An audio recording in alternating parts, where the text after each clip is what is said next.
any specific question. Oh, I'm sorry. I don't know if anyone has any particular questions of me to talk about. I'm here to answer any questions anyone has. Sorry, before I take, oh, sorry, Dave, did you want to make a comment? Yeah, I was just going to say, Bill and I have talked several times, anywhere between 2 and 10 times over the last few months. And basically, in a regular, normal, routine renewal, we would just sit down and we would make whatever edits need to be made and bring it back into the select board for consideration.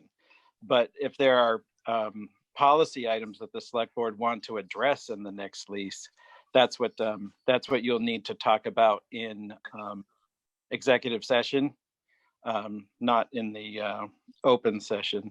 And then I can get back to Bill with whatever the board wanted conveyed regarding, negotiating the lease moving forward, or if you set up a team to do that. So. Okay, so I just want to say something before I take it to the board. Then I'll take it to the board quickly. Just to clarify, I was 100% clear. I don't think. Right now, they're seeking a 1-year lease extension, and it's a sample lease that's in our background material right now. But any specifics on the terms of the lease or contract lease, we shouldn't discuss now. Kind of just ask general questions and so on like that. So I'm just making it clear for the board, and that's so people understand. So that's not correct. Okay. Our goal, quite frankly, Eric, is to have a longer term commitment. The lease extension for a year is put that aside for a minute. Our goal really, quite frankly, is to have a longer stand commitment. We're on the premises of things opening up. We want to be able to take advantage of that. In order to do that, in order to make capital improvements, in order to make contracts for people going forward, in order to fundraise, we really need to know where we stand with the community, with the town as a whole. The 1-year extension is really a side issue. And our goal, really, quite frankly, is to get a long-term commitment going forward. Okay. Bill, I forget, when is the lease extension? I mean, when is the expiration? I'm sorry. So the current document from 2003 expires in March of 2002. 2022. Oh, I just want to. That's 22. I'm sorry. I want to maintain the floor here just for a second. So I just want to kind of get the facts, just so we discuss correctly, because our background material is a little different. Yeah. So we had before us a 1-year extension. So but you're looking for a longer commitment. So is the 1-year extension you're looking for just as a bridge while we negotiate something longer term? So the way the lease is written, the extension is not it's an option. It's an option that the community center has to exercise if they say. My view of that, quite frankly, is it basically kicks the can down the road, and we're having the same conversation a year, and we've lost a potential opportunity to get things booked and make capital improvements and operate in a way that the community center really is a business. We have a person that manages the day-to-day affairs of the business. It's a business. It's an operating business. And so, we just need some clarity. We need to have it a long term. The option, Eric, is something that the town granted us in 2003. My suspicion is it was granted for this purpose, in the event that something came up and they weren't able to do it. The option is something that the community center has the ability to exercise. We'd prefer not to exercise it. We'd prefer to reach an agreement, and if we had our druthers, you guys would go into an executive session and say, these are our issues, A, B, and C.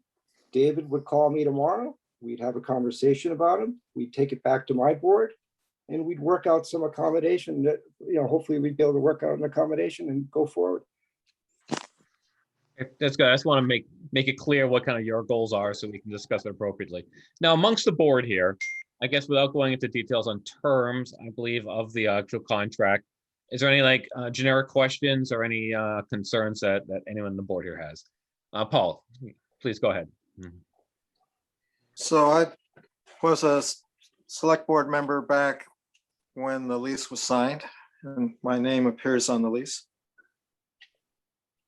I wanted to say what great gratitude I have towards the members of the Sherborn Community Foundation for what they've done over these last many years. I remember the condition of the building. I remember the dilemma the town was facing. And I remember how these people basically came forward and put in enormous effort. I think the explanation we just heard didn't emphasize enough how much volunteerism was done by many people to bring this building along, to get it renovated, and to have it in pretty good shape the way it is today. And for that, I'm profoundly grateful. Thought it was very well done. My second point, if I could, is that the current lease goes till March of 2022. So that's essentially another year, a little bit less than a year. And then they have the right to a 1-year option after that, which would take it so there's 2 years. So I understand their concern. They don't need to exercise the option right now. There is an opportunity to have these discussions over the next month or 2 months, and still will be well within the time before the lease ends. And perhaps an extension would never be needed. But if I recall the lease correctly, that option is up to them.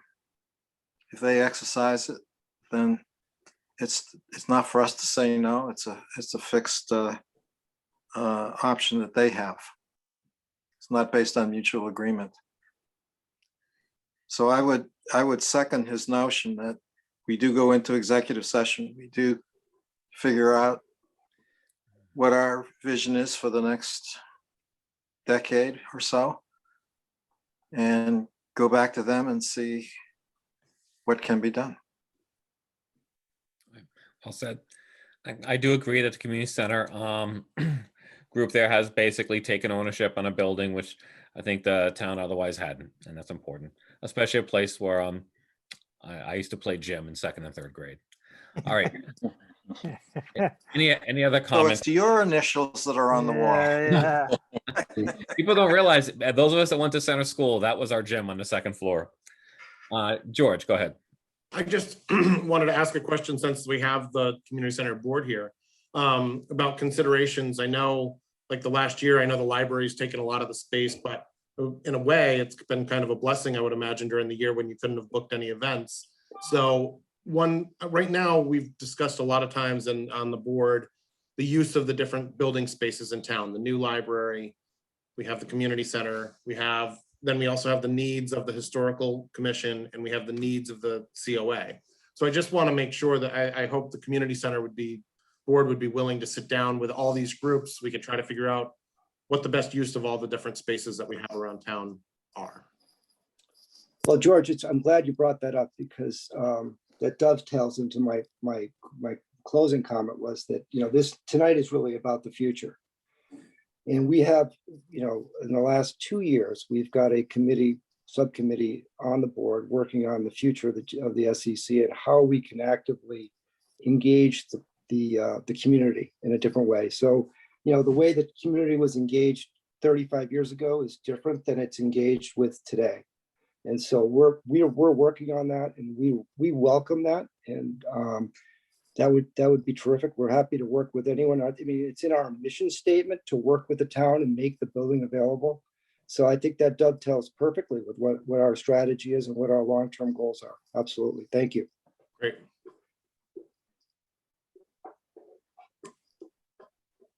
Okay. Anything else from the board? Okay. Well, for not, I don't think there's anything else for us to either discuss, vote, or anything else. I did see a comment from a resident, though, Jim Burns. Hold on, let me turn on my participants. I know, I was encouraged to raise hand. Did they use a raise hand or are they doing the thing? Jim Burns. He's raising his hand. I can see him raising his hands. Yeah, Yeah, now keep in mind, I can't see everyone on the page. I'll say this, I forgot to say at the beginning of the session. If you go into participants, there's a raise hand option. I can see everyone there because you bump to the top. I cannot see everyone's little picture when you go like this. So if we're lucky, we'll get that. But if people could use the raise hand feature, I appreciate it. Thank you. Yeah, go ahead, Jim. If I may, Hmm. first of all, I see a lot of friendly faces on the Zoom, and I'm really encouraged at that, since we're talking about a building that I know and love called the Sherborn Community Center. I would encourage the Board of Selectmen, once they go into executive session, to think back of the decisions that were made many years ago, of which one of your current selectmen had signed a lease and had the vision and the trust that this group of volunteers could pull off what we have today, and what I consider one of the more valuable assets in the town of Sherborn. This asset is used currently, my understanding, by all citizens. And as the tagline always says, it's a place for all. And I would encourage the Board of Selectmen, when they start thinking about the future, to think about the past and think about this place being a place for all, and be able to work things through with other demands that's coming forward to the town. My understanding, and I'm not speaking for the board, I'm speaking as a taxpayer, is that this building can be used by the Council on Aging, can be used by the Girl Scouts, the Boy Scouts. You just have to approach the board and the reservation agent, and they can simply do that. Yes, the community center has been a great neighbor for the Sherborn Library, and there was some remuneration, my understanding, back and forth. And it's been great, right? But we also have to understand the impact that has had on the community center and its brand. You know, is it the library? Is it the center? You know, what is it? And I think coming out of COVID, having the library move into their spacious place next door once it's finally finished, thank goodness. I say that as a taxpayer. I think the Sherborn Community Center Foundation Board can get back to business on keeping the lights on at the community center and keeping it alive with activities, keeping it engaged with yoga classes. I think when I was involved with the community center, we used to even rent it out for piano lessons. And a lot of kids had their first dance there as well. So I would just encourage the Board of Selectmen to think about the past before they make a decision on the future. Thank you. Is there anyone else who wants to use the raise hand feature? Is there anyone else from the general public? I don't see anyone. I'm kind of scrolling for you. Okay, thank you. Thank you. Okay, now this is good information for us to discuss when we go into executive session. Correct terms, it is. If there's nothing further on that, I'm going to move on to agenda item number 4. ABCC liquor license, Sherborn Wine and Spirits, to vote to sign new license for Sherborn Wine and Spirits. I guess, Jeannie, are you speaking on this? I am. Basically, you approved the transfer license back in March on the 18th. We sent everything to the ABCC.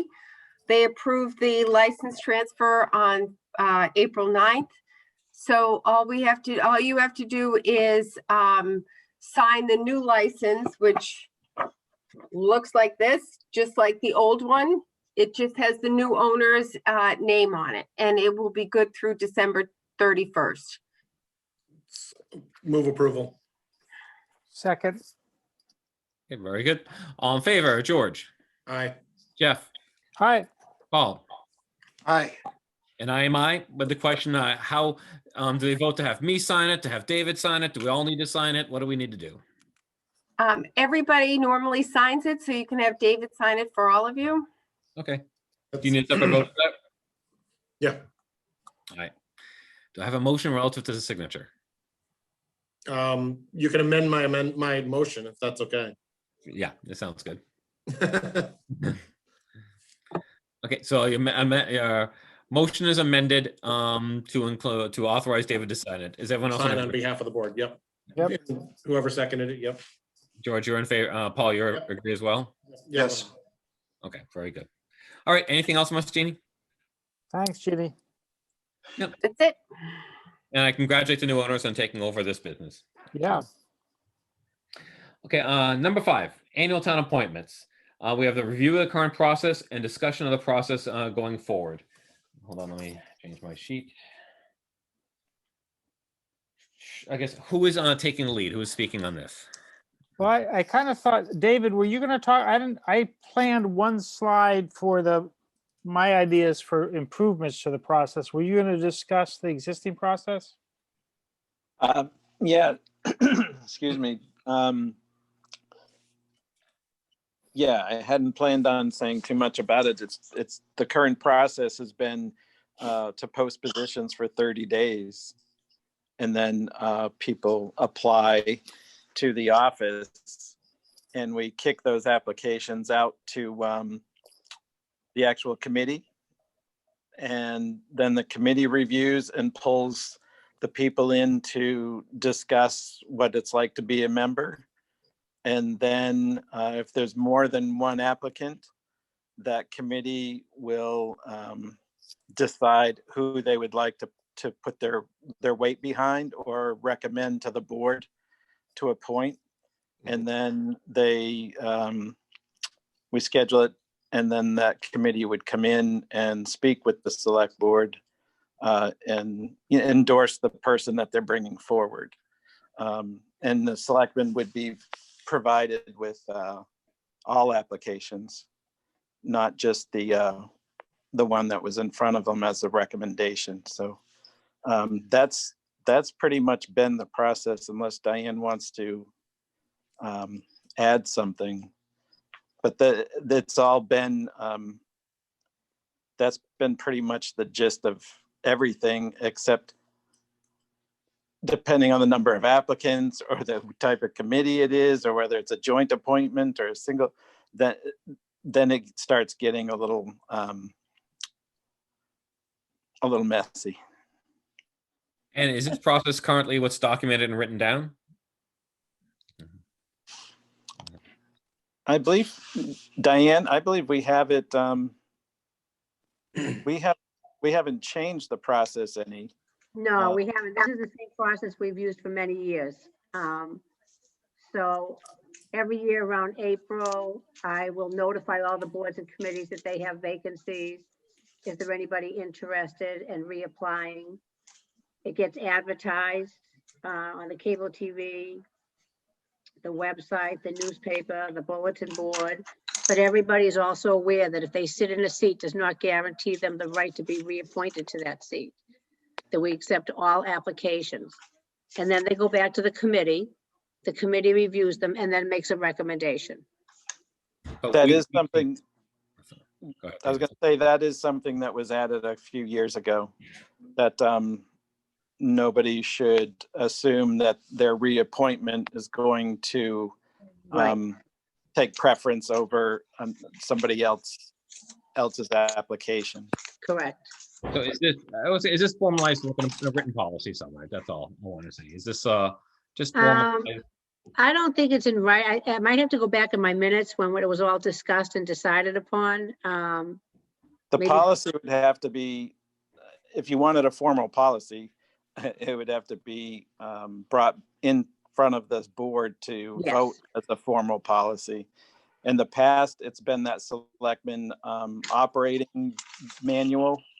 I can't believe, I think we put that in the packet, but that would be the place where you would adopt the process and update that booklet, as opposed to having its own separate standalone policy.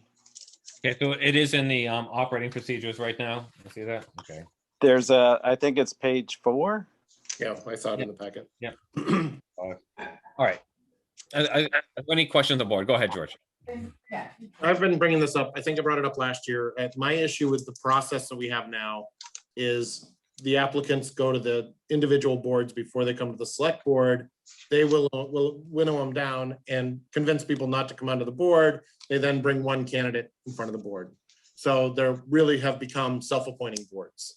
And we're not advertising in a current environment. People, there's no reason we shouldn't be advertising on Nextdoor and online and these kind of places where we're getting more widespread views to the town of what's open. I think we as a select board, it's our responsibility to try to get some more diversity onto these boards. Right now, it's literally the board selecting somebody to become another member of their board. And that's not the way that we should be doing this. Okay. So as it is now, just to clarify, let's say 3 people apply for one position and that committee, whoever they are, says we like this person. Do all 3 at least come or mention to us right now? Do we see them when it comes before us as a select? You would see those applications after the committee reviewed them and made a decision on who they wanted to bring forward as basically their endorsed candidate. That's how it's been running. Yes, that's Well, exactly. last year, by the time it got to us, the other candidates had been withdrawn by the time it came to us. Mhm. So that's my worry, is that they're picking their own candidates and getting the other ones to withdraw before they actually come to our board. There's no reason that it can't be reversed, that the applications all come to the board to interview and clear people, to go talk to the committee and the committee come back with a recommendation. But I don't know what Jeff's recommendation. Well, I have one slide I could share in a minute, but I completely agree with everything George said. I just think that there's a whole bunch of reasons. It's not just approving people for the committees. You remember Susan Tyler didn't know what the Art Society did last time. We're also communicating, not everybody's on select board meetings, I realize, but we're communicating to the town, not just who the candidates are, but what that committee does. We can sort of reiterate, what does the land acquisition committee do? There's very few people that may know. And so I view it as a two-way communication in addition to a selection process. Okay, do you want to show that? Don't know what the boards do, right? Should I bring up the slide that I prepared? Please, show the slide. See here. Courtney Eck has her hand up. No, yeah, I'll take it from the public in a bit, but I want to make sure the select board has their questions addressed, and then I'll take on the general public.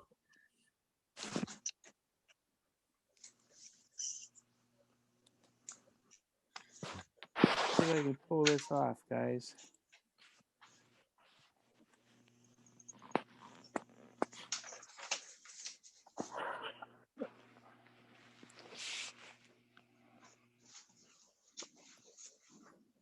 And Vicky Relis, I'm sorry. Yep, no, I'll take them all. Hang on a second. I'm trying to dig up my slide.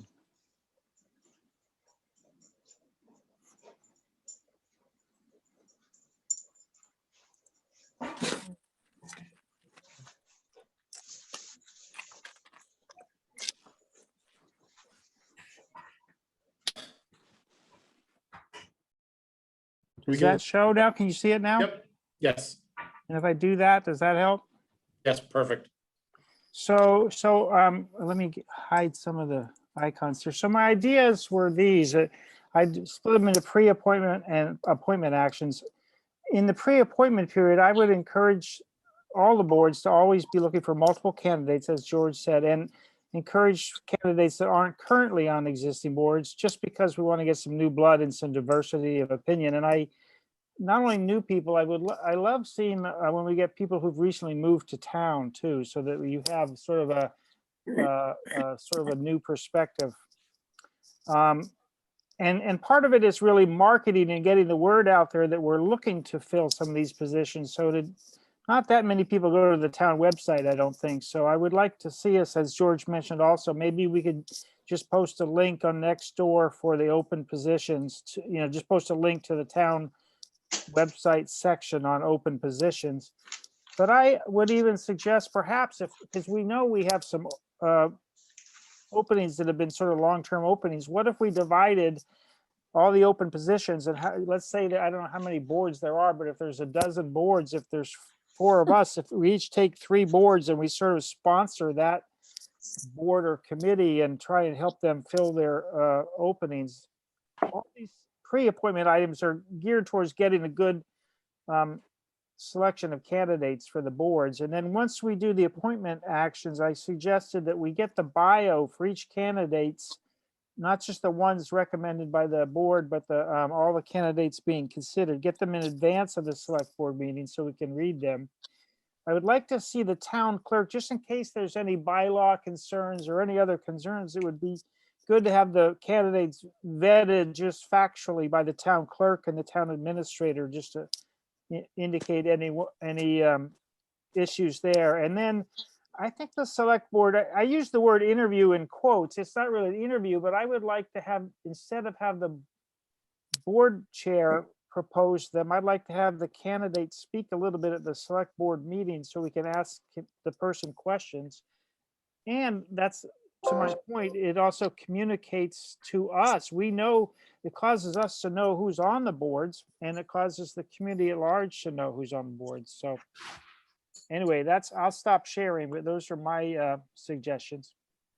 Just one comment I want to make is I talk about periodic posts and open position on Nextdoor.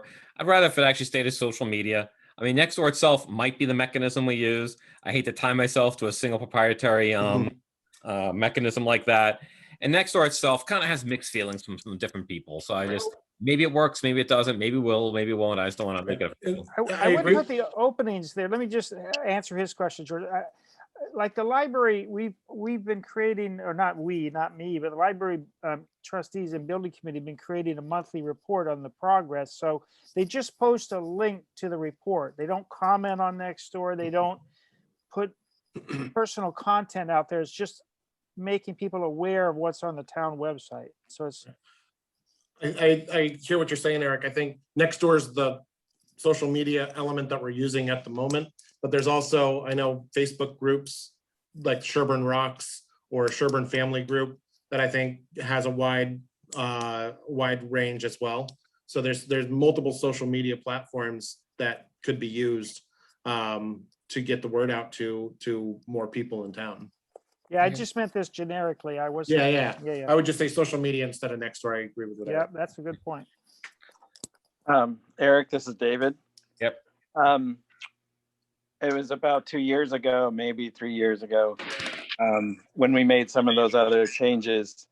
It was the board wanted to make sure that it got posted on the town hall's bulletin board, and then on the website and advertised once in the paper.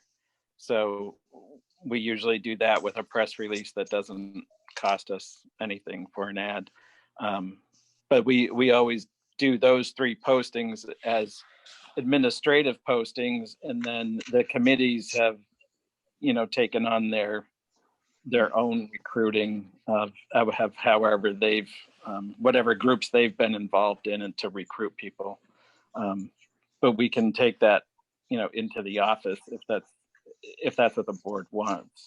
Yeah, I think the committee should advertise as well. Yeah, I think that they should recruit, but then we should be the ones that vet the candidates, not them. We can also advertise, like they can recruit, but we can also advertise a bit broadly as well to make sure it's just not selective recruitment. It's open truly to all citizens. Right. That's all. All right. Anything else on the board before I take comments from the public? Oh, I'll say something. Yeah. Paul. So one of the hallmarks of Sherborn is the volunteerism that we have. We have so many things that were done. We just talked a little bit about the Sherborn Community Center and the volunteers there. This community depends on volunteers. And so I want the process to be as friendly to volunteers and as inviting to volunteers and as open to all, and not to be an onerous process, not to be one that turns people off, that doesn't put paperwork ahead of actually getting good people. So it's good to have some policies, and it's good to have some procedures. But my overriding concern is to be as open as possible and to be as receptive as possible and to be as accepting as possible for people who want to come forward and do something good for the town. Okay, certainly understood. Okay, without anything else, I'm going to go on the order that I see people on the raised hand under the participants thing. Courtney Eck, if you can identify yourself and please speak. Courtney Eck, 41 Green Lane. So I'm a little concerned about the incident that George referenced from last year, that some board scared off or discouraged somebody and told them to withdraw their application. I'd like to know what incident specifically that's referring to. I've heard that that's happened in multiple, not just last year, in multiple years. And since I've been on the board, I've very rarely, I think maybe once, have I seen two candidates for an open seat. I just think that's a fairly serious accusation against boards in town, and not to describe a specific incident, but to throw it out there. You know, saying that people are intimidating potential volunteers, and that's the reason we don't have applicants. I didn't say intimidating, I said discouraging. I think that's a big difference. Discouraging, you also said that people were encouraging people to withdraw their applications. And we can go back in the Zoom and watch that, but I'm a little bit disappointed that that accusation has been put out there. And in terms of encouraging volunteers, you know, it is very hard to get volunteers to sign up for boards. And I think, you know, to Paul's point, we do want to encourage volunteers. And I think part of the reason the select board asks for a board's opinion on things is that these boards, some of them are regulatory boards that involve a heck of a lot of work and training and familiarity with enforcing regulations. The Conservation Commission, for instance, there's meetings, there's a lot of work outside of posted meetings. We don't have an agent right now. Commission members are writing orders of conditions, which are like legal documents that have an effect on the town. Like, you know, the DEP could overturn these or override them. And we have to go on site visits. A lot of the members invest in specialized training to be a conservation commissioner. So I want to be careful that, you know, just because somebody is already on a board, implying that there's some self-serving mechanism in the way that they make a recommendation. Again, we all, you know, on certain committees, we serve at the select board's pleasure, but I think we're all serving because we want to serve the town, and we're not making recommendations based on some kind of, you know, secret desire. We're trying to actively recruit people, and it is actually very hard to recruit people. So I just want to make sure that the tone of these discussions, and we keep that in mind, because I really don't like that accusation without citing specific things, just calling these rumors that you've heard. People have been put off by boards asking people to withdraw their applications. I do have to say, a couple, not last year, but a couple of years ago, Peter Lifferton came to our board and said the Conservation Commission discouraged him from being a member. So he said that in front of our board in a public meeting. You can go back and look at the record. And I was at that meeting and there was no discouragement. So, you know, we can just accept so I've that heard there's it a in a difference public of meeting, opinion. Courtney, and so I didn't make up a rumor. It was something that was reported to us at one of our meetings. Okay. Next up, Vicky Relis, please. Relis, sorry, my name. Thank you, Eric, Mr. Chair. Vicky Relis, 9 Peckham Hill Road. Actually, a couple of things that I want to bring up. Talking a little bit to the comment that was just made, and also some of the comments that the select board made previously. There were some situation last week where we had 2 people that were brought up to the board for appointments, and the way that I was treated and the way that those 2 people were treated, I don't believe was fair, and it was inappropriate action taken at a time that was not appropriate. There was concern on somebody's part to do something and or not accept the recommendations. to change policy midstream was not something that you could do as a board. So at this point, I expect some kind of an apology from the board for the way it was brought up to me and these people in that meeting, because it is hard to bring people up and to support the efforts of volunteerism. Second part of this is, I believe that the process does need to be reviewed. I think that, and I'm on the personnel board, I'm not speaking for the personnel board here, but I am saying that I think I'm recommending that there should be some kind of subcommittee with personnel being involved to review the process and to make recommendations to the select board of how it proceeds going forward. There are many nuances to positions, mine being one that I am on the library, and also a trustee, and I'm also on the personnel board, and that shouldn't have happened, and that's going to be rectified. It's situations like this that come up that people that go on positions don't know about. So I think that there's a whole list of items that need to be selected, reviewed, and giving that to the board to be able to look at it and create some kind of a process from that.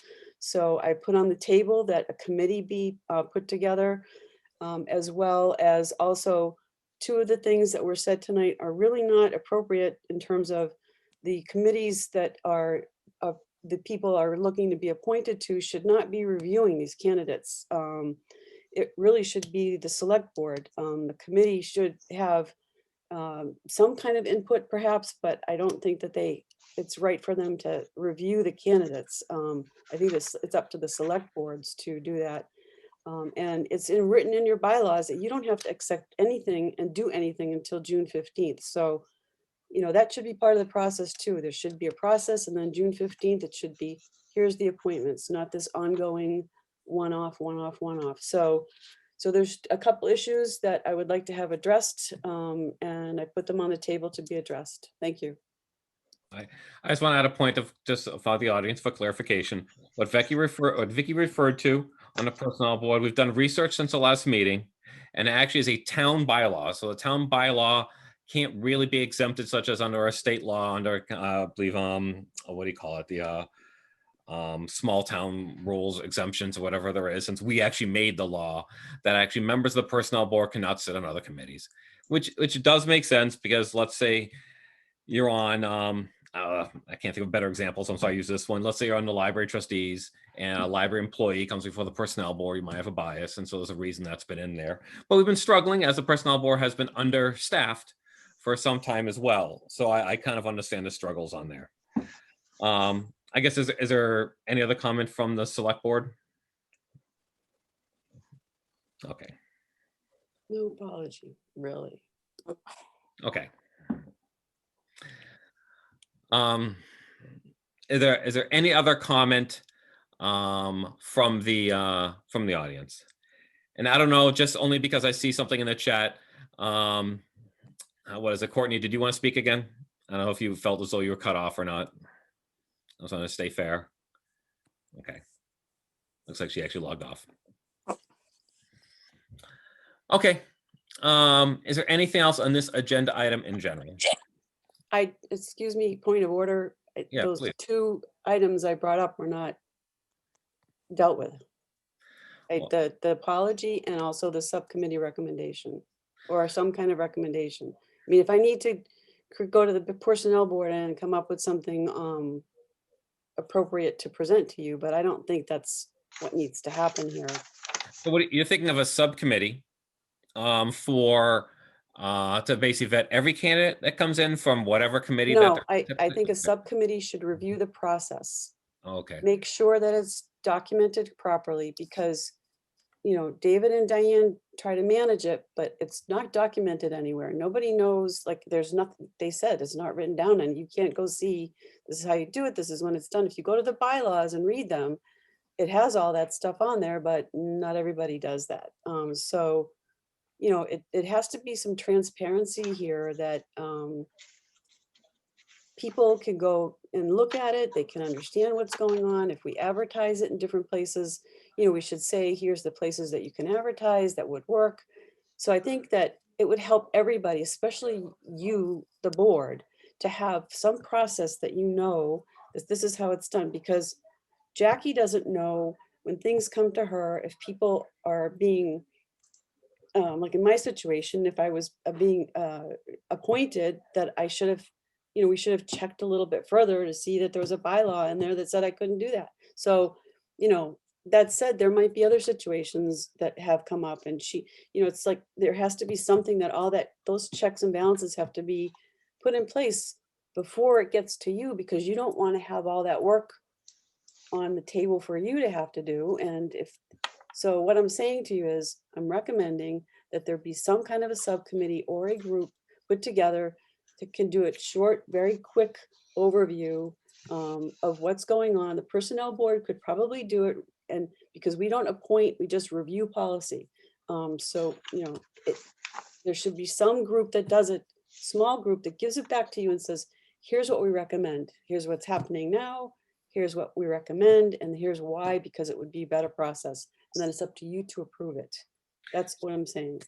So the committee would just get together, make a formal policy of which the select board would eventually, adopt. Right. And then dissolve. Here's my worry.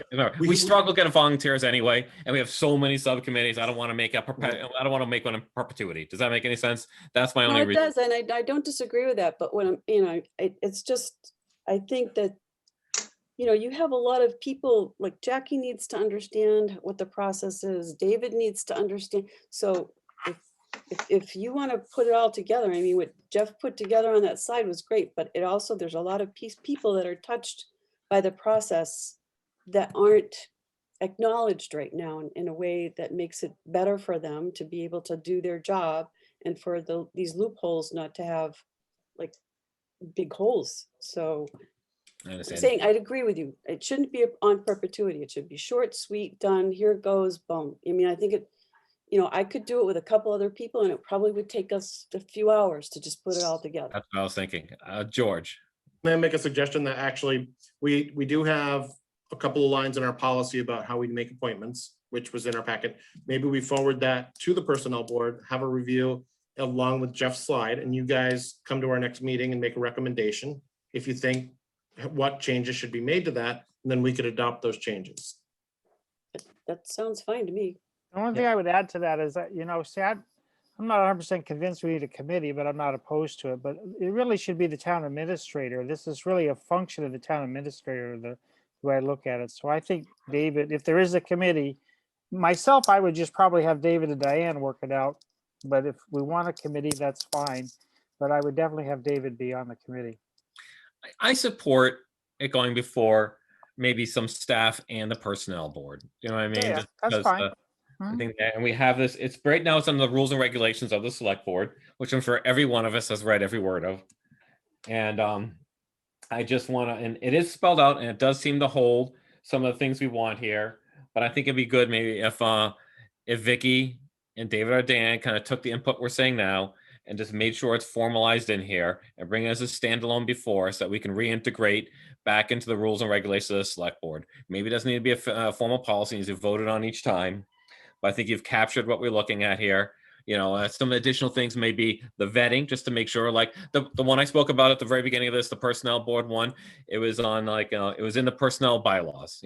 That's something that maybe even Jackie, Diana, or David would have caught, to a kind of avoided last week's meeting or whatever, 2 weeks ago. Another thing I like, in addition to the vetting, is the comes before the board for us first, then goes to whatever committee to vet. I appreciate the conversation that happened before, and it seemed, I don't want to call it semantics, but there's some strong words about discouraged or intimidated not to run. But sometimes if a person is not supported by a select board, they might just withdraw, just by not being selected, just by not being nominated. And we still want to encourage them to not withdraw, to just stay in the game, for lack of a better term, before they come before us again. And maybe if they came before us at the beginning, maybe that it would happen that way. You know what I mean?